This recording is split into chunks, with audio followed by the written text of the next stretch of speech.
60 soon. You'll be 60? Soon. 60. You don't even look it, do we? I'll be 60. You'll be 62? I thought he was about 50.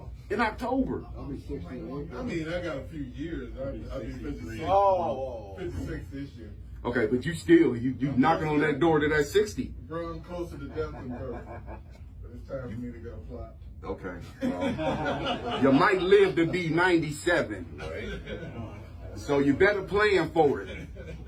I told myself if I live past 50, it's a miracle. Wow. Thank God. Word of the day is FOMO, anxiety. Fear of missing out.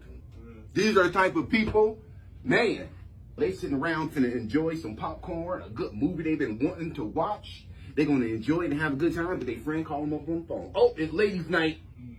You're like, nah, man, I'm with my girl. I'm about to sit here and watch a movie and eat some popcorn. All right, click. Gotta go.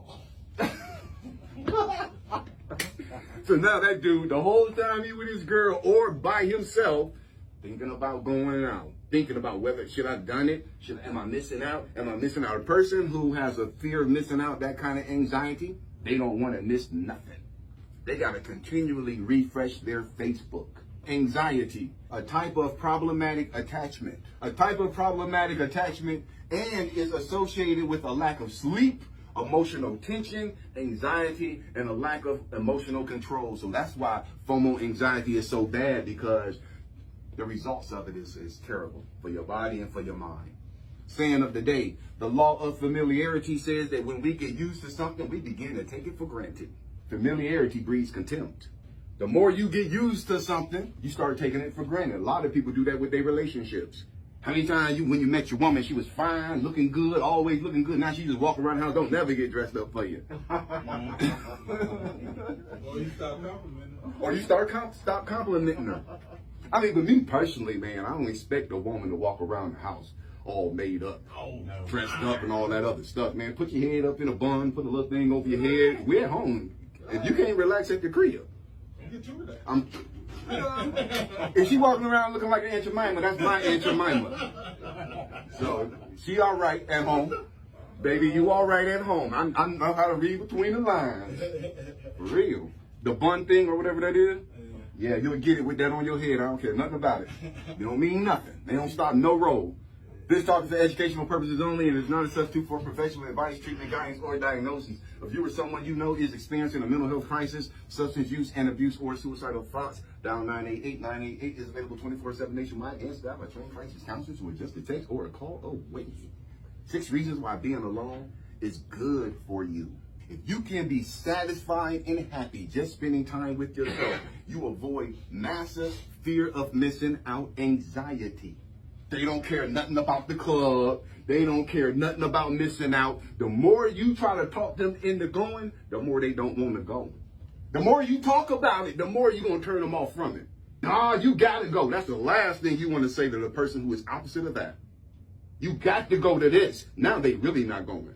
6 reasons why being alone is good for you. Number 1, getting to focus on you and learn something new in the process. Because it's hard to focus on you and learn new things when you in a relationship that's codependent. I'm not talking about a relationship where you have your independence while in the relationship. The person who you with, they got high self-esteem. You can go out and do your thing. You can spend time with your friends. They not hounding you. They not tripping on you when you come home. One of the things about being alone, one of the benefits is you get to focus on you and you get to learn something new in the process. By being alone, you can assess what's important to you. Because some of us, we're doing things that are important to somebody else. And we're doing things that's beneficial to other people. By being alone, you can assess what's important to you and what you're passionate about and not conform to others. Have you ever been in a relationship? I know women say this a lot. You ever been in a relationship? In a relationship, it just encompassed so much about your life. You forgot who you were, forgot what you liked, forgot about what you was into. You've been living this person's life for so long, going where they want to go, eating where they want to eat, drinking the soda they like. If you're still craving company after the fact, if you're still craving company, new learning also includes new people. Getting to focus on you and learn something new in the process. Sometimes you can take a break from people, and that opens up space to meet new folk. That's part of getting the focus on you and learning something new in the process, inviting new people into your life. 6 reasons why being alone is good for you. Number 2, it boosts creativity. Not having to think or appease others means freedom. You have the freedom to let your mind's creativity have its way. Also, if you're doing something for yourself and you're solo, you don't have to conform to anything. Learn to do your own thing. What do you like? 6 reasons why being alone is good for you. Number 3, authenticity. You can be authentic when you're alone because you get to know who you are and not have to be somebody that you're not. There's a whole lot of people go through life every day being somebody that they're not, trying to impress somebody, trying to impress a woman, trying to impress friends, trying to impress people that they work with. People respect you more if you say, you know what, I'm limited because you're being authentic. Never before has so much knowledge and so much differing views been readily available ever in history. The flip side of that same coin is never before has there been so much noise at the same time, drowning out your inner voice. The voice that says, this is me. There are so many distractions now. You don't know who the hell you are. I'm supposed to go grab a Popeye chicken sandwich because somebody's like, I'm about to take a bite of this Popeye chicken. Oh, come on, man. Because something goes viral, that means I got to participate in it. Remember where they were going, walking up on them milk crates? Grown people. So you're seeing people climb up these crates and fall. If you understand anything about engineering, the way it was set up for you to get messed up. And people still did it. Being able to shut the front door to your life and giving yourself space and peace lets you avoid becoming an informational sheep. You get to think independently about who you are and what you stand for and who you want to be for yourself. When you can define your own identity, you naturally become more confident. You know yourself, so you can trust yourself and be authentic. People who are not authentic don't trust who they are, don't believe in who they are. They have to be somebody else. 6 reasons why being alone is good for you. Number 4, it enhances the quality of your relationships. Being alone actually enhances the quality of your relationship. I'm not advocating separation or breakups. Because if you got somebody in your life worth keeping, keep them. Just work on it, that's all. I just mean space. Because sometimes relationships don't mean you got to pull the trigger on a relationship. It means y'all just need some space. As much as we love our people, we get used to them. The law of familiarity says that when we get used to something, we begin to take it for granted. It doesn't mean I love them less or we love them less.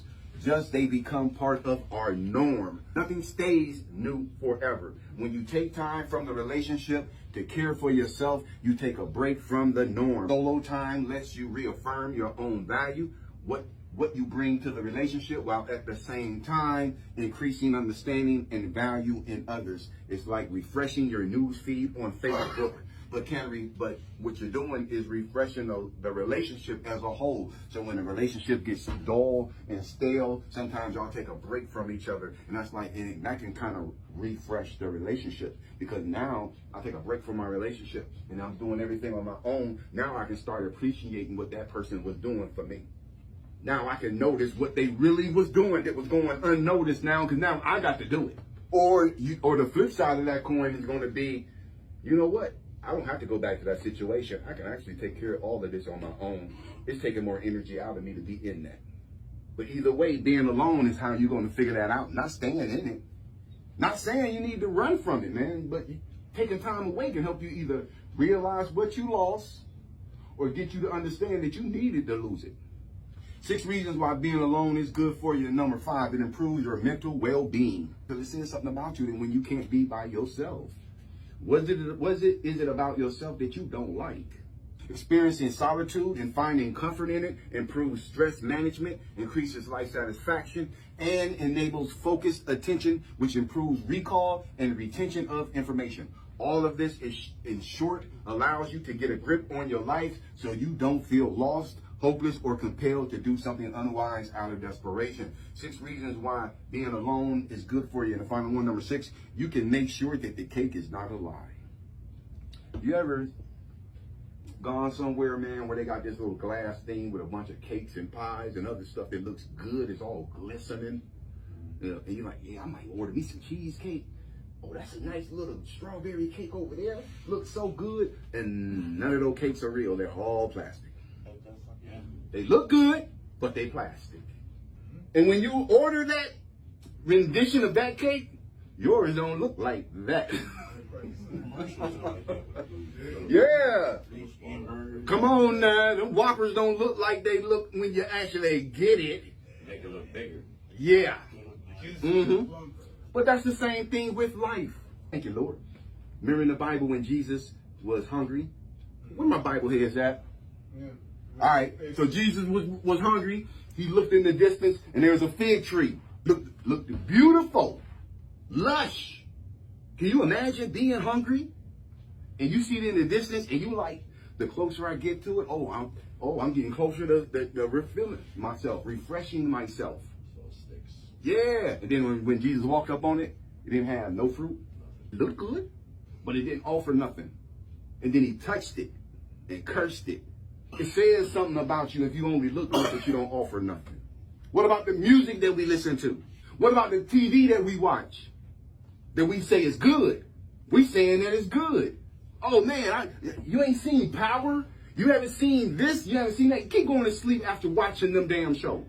It's going to affect how you wake up. You're not being purposeful. You're letting Power and shows like that control your thinking. Because if you go to bed with that last show and it's some drama, somebody got shot, it's a mystery behind it, and you go to sleep on that, you're going to wake up on that, whether you know it or not.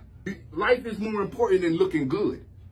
What can you offer somebody that's healthy, that can refresh somebody? Jesus touched the fig tree and told it ain't going to never produce no fruit. How many people in the world that you can look at, they look good, but they don't offer nothing? All they got is what's between their legs. That's it. That's it, bro.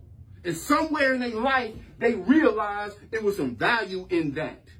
Somewhere a girl learned that what's between my legs is more important than what's on the outside of me or what's on the inside of me.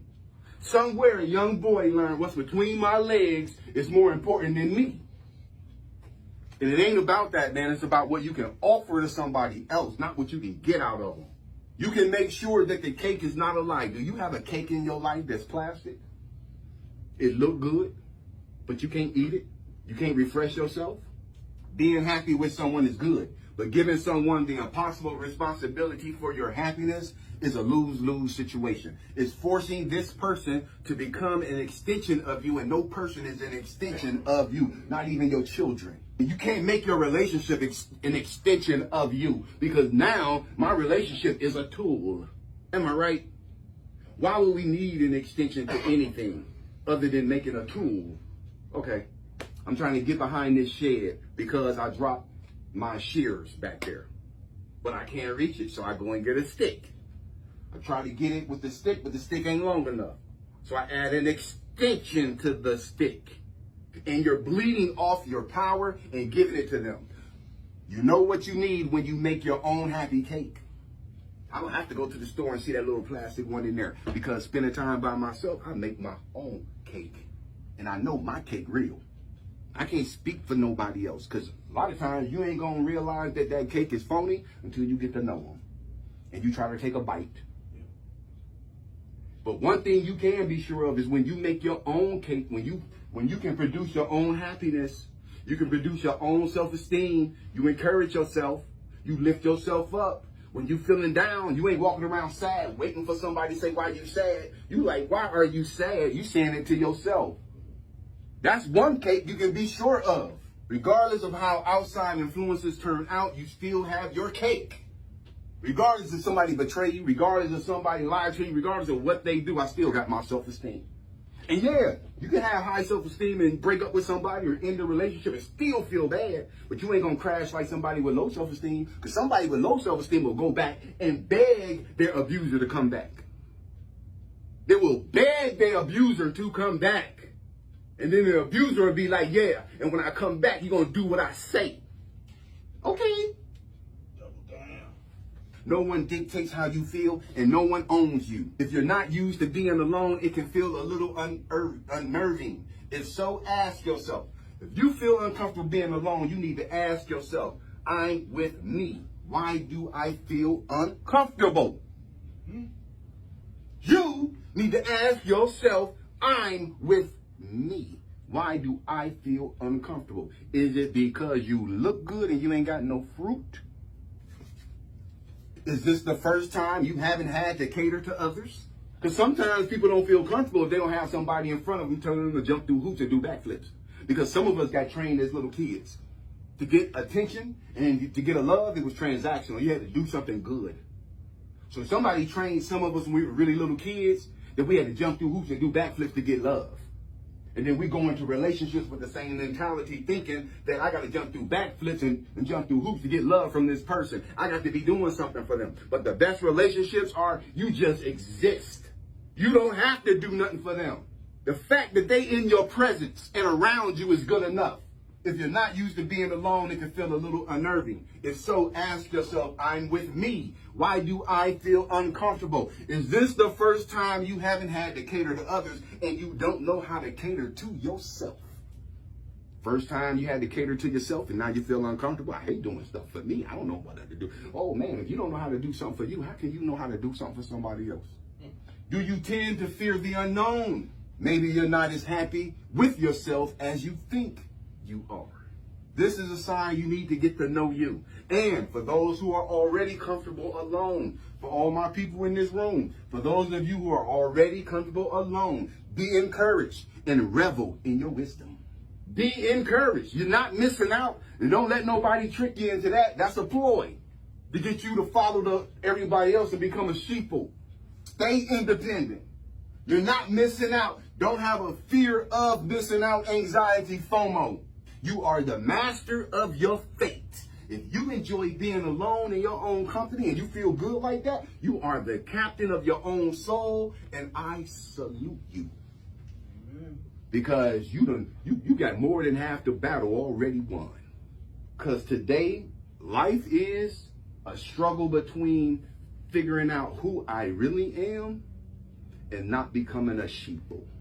Because there's a whole lot of people, man, they look good because they've fallen for that thing where if I look good, if I present a good looking image, then I'll make everybody think I'm good. And eventually, you got to fake it until you make it. That don't work like that. All right, so we said 6 reasons why being alone is good for you. Number 1, you're getting to focus on you and learn something new in the process. Number 2, it boosts your creativity. Number 3, authenticity. Number 4, it enhances the quality of your relationships. Number 5, it improves your mental well-being. Number 6, and the final one, you can make sure that the cake is not a lie. Remember that fig tree with Jesus, man. Don't be a person, man, who looks good, but you ain't got nothing to offer but your tail. Or empowering. Easier? Yeah, number 6, the last 3, the 3 questions. If you ask yourself, okay, yeah. Why am I not comfortable around myself? I'm with me. Why don't I trust myself? Yeah. I'm with me. Yeah. I should feel comfortable. I should feel secure. Why am I? Those are empowering questions. If you asking those questions of yourself alone, while you're alone, I believe is empowering. You gotta wake up when you start asking yourself those questions. Yeah. You're on your way of waking up. Yeah. Why do I feel this way? Why don't I feel comfortable by myself? Right. Why should I have to be out there? It's good to intermingle. Yeah. But don't get absorbed. Right. You shouldn't feel like you have to go. You have to go. Got to be. You shouldn't feel like you missing something if you don't go. They're going to be at the barbecues. They're going to be at the parties. You got to make all of them. When you feel like you're missing something, you're missing something. Yep. Missing nothing, actually. I like that. Yeah. No, I like the way you first time you said it. When you're missing something, you really are missing something. And what you missing? Yep. That's right. Missing out on you. Yep. I agree. 100%. Good quote. Any other questions, concerns, comments, y'all? Today is Thursday, so we got Friday, and we're going to knock it. I got something good for y'all tomorrow. Food drive.